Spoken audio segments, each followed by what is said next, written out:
Hello friends, কেমন আছো সবাই? তো দেখো, আজকে ষষ্ঠীর জন্য রেডি হয়ে গেছি। গঙ্গায় যাব বলে গঙ্গায় স্নান করবো। ছোটো ছোটো কয়েকটা ছবি আর ছোটো দুই একটা ভিডিও নিয়েছি, তো সেগুলোই তোমাদেরকে শেয়ার করব ছোটো একটা ব্লগের মাধ্যমে।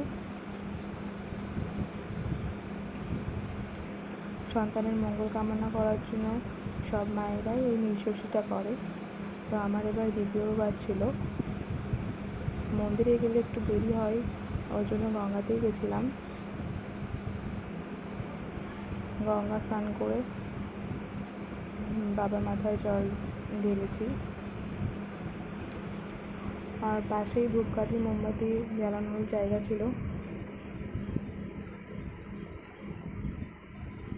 তো তোমরা কারা কারা সন্তানের মঙ্গল কামনা করে ষষ্ঠীটা করলে জানিও। আর এই ষষ্ঠী করার পরে তোমরা কে কী খাও সেটাও কমেন্ট করে জানিও।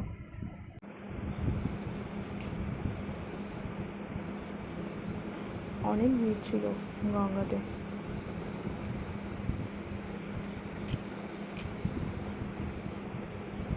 এই যে বড় মশাই ভিডিও করেছে, তো ওই জন্য এরকম ভিডিওর অবস্থা।